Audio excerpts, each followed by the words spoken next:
Hello friends, good morning. Welcome back to my new blog. तो friends, आज मैं इस वीडियो में मैं आप लोग को बताऊंगी कि डेली का रूटीन आपका क्या होना चाहिए, आप किस रणनीति से पढ़ाई करेंगे। तो आज हम इस वीडियो में पूरा बताऊंगी, क्योंकि 50 दिन का टाइम है।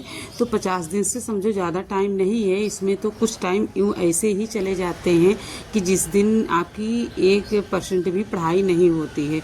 तो आप इसे 50 दिन का ही टाइम मानकर आप चलिए कि मेरे पास 50 दिन का टाइम है और 50 दिन में हम कैसे अपनी पढ़ाई करें कि सिलेबस को भी कंप्लीट कर लें, पीआईक्यू को भी कंप्लीट कर लें, कुछ मॉक टेस्ट भी एक्स्ट्रा दे दें और रिवीजन भी खूब अच्छे से करें, क्योंकि एग्ज़ाम एक बार देना है, आपको बार बार नहीं देना है। तो उसके लिए आपको अच्छे से पढ़ाई करना है और जो टाइम मिला है उस टाइम को आप अच्छे से यूटिलाइज करें, गलत तरीके से प्रयोग ना करें उसे। क्योंकि देखिए, आपका एग्ज़ाम है तो एग्ज़ाम आपको पास करना है, क्योंकि सबके मन में चलता है कि हमको एग्ज़ाम पास करना है, लेकिन पास तो करना है, लेकिन उस अकॉर्डिंग आप पढ़ाई नहीं कर रहे हो तो उस अकॉर्डिंग आपको पढ़ाई भी करना पड़ेगा।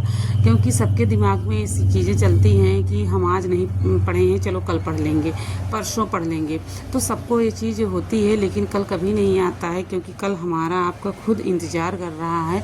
तो जो टाइम मिल रहा है आप उसे अपनी पूरे पढ़ाई पे दीजिए। फ्रेंड, इसमें 2 दिन की वीडियो है, क्योंकि मेरा फ़ोन अपडेट मैं कर दी थी, सॉफ्टवेयर अपडेट कर दी थी, जिसकी वजह से मेरा फ़ोन एक दिन पूरा खुला ही नहीं, फिर जाके अपने आप ही खुला।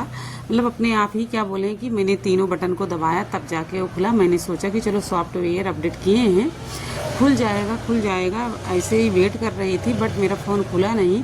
तब मैं सुबह सोची कि कैसे खुलेगा, तो बेटे ने मुझे आइडिया दिया कि तीनों बटन साथ में दबाओ तो खुलेगा। तो फिर खुल गया। तो कभी कभी चीज़ें होती हैं ना कि अपने से नहीं हो पाती हैं, लेकिन देखिए फ़ोन खुल गया तो मेरा वीडियो बना था, जिसकी वजह से मैं अपलोड नहीं कर पाई। तो फ्रेंड्स देखिए, डेली का एक रूटीन आपको बनाना पड़ेगा। पिछली वीडियो में मैं बताई हूँ कि किस तरीके से आप अपना एक रूटीन फॉलो करिए, एक रूटीन आप बनाइए, जिसकी वजह से आप अच्छे से अपनी पढ़ाई कर सको। ठीक है, तो डेली रूटीन का एक स्ट्रक्चर आपके पास होना चाहिए कि हमें किस तरीके से अपनी पढ़ाई करनी है। फ्रेंड्स, मैं आज फिर से बताती हूँ कि आपको किस तरीके से अब पढ़ाई करनी है। तो देखिए, अगर आप कहीं से बैच अगर लिए हो तो बैच में 8 बजे से क्लास स्टार्ट हो ही जाती है, उसमें भी 4-5 घंटे की पढ़ाई हो ही जाती है। क्योंकि अगर लाइव देख रहे हो तो उसमें 1 घंटे की लाइव होती है क्लास, तो 1 घंटे ऐसे ही, तो 5 अगर सब्जेक्ट है तो 5 घंटे आपका हो ही जाएगा। तो देखिए, आप अगर लाइव नहीं अटेंड कर पा रहे हो तो आप रिकॉर्डेड वीडियो देख लीजिए, नहीं तो आप लाइव ही करिए। ठीक, लेकिन उसके साथ साथ आपको भी एक डेली का एक शेड्यूल रूटीन आपको बनाना पड़ेगा, एक्स्ट्रा आपको बनाना पड़ेगा। क्योंकि जो टॉपिक आपका कमज़ोर है, जैसे जो टॉपिक आपको नहीं समझ में आ रहा है, तो उसको तो आपको पढ़ना ही पढ़ना है। तो उसके लिए आप अपना एक टाइम रखिए। जैसे मैंने मॉर्निंग का 2 घंटे का टाइम मैंने रखा है कि कमज़ोर टॉपिक जो है मेरा उसको करना है, कुछ नया करना है, और कुछ टॉपिक का हमें रिवीजन भी करना है। तो मॉर्निंग में मैंने इस तरीके से रखा है कि क्लास होने के बाद अगर मेरे पास टाइम मिल रहा है तो ये सारे टॉपिक को मुझे कवर करना है, इन्हीं सारी चीज़ों को। फिर मैंने दोपहर के लिए 1 घंटे का रखा है, प्रैक्टिस क्वेश्चन पेपर करना है। 1 घंटे तो बहुत है, क्योंकि देखिए वैसे भी लाइव क्लास 4-5 घंटे चल रही है। अगर 1 घंटे आप अपना रखे हो प्रैक्टिस करने के लिए क्वेश्चन आंसर का तो भी ठीक है। इससे आपको क्या कि 8 से 10 घंटे आपकी पढ़ाई हो जाएगी। ठीक है, फिर 2 घंटे आप इवनिंग टाइम में रखिए, उसमें आपका रिवीजन करना है, नोट्स बनाना है, पीआईक्यू प्रैक्टिस करना है। जो प्रीवियस ईयर पेपर आपके पास होगा आप उसको प्रैक्टिस करिए, अगर नहीं है तो आप साइड से आप डाउनलोड कर लीजिए, आपको मिल जाएगा, वहाँ से करिए। फिर उसके बाद आप काम कर लीजिए, जो घर का काम होगा, बच्चों की देख रेख कर लो। शाम का टाइम होता है तो बच्चे भी पढ़ते हैं, जिनके बच्चे हैं और जो ससुराल में हैं उनको भी खाना वगैरह बनाना रहता है, फिर भी उसके साथ साथ भी बच्चे की भी देख रेख करनी पड़ती है, बच्चों का होमवर्क वगैरह देखना ही पड़ता है। तो वो सारी चीज़ आपको देखना है, तो उसको भी आप देख लीजिए।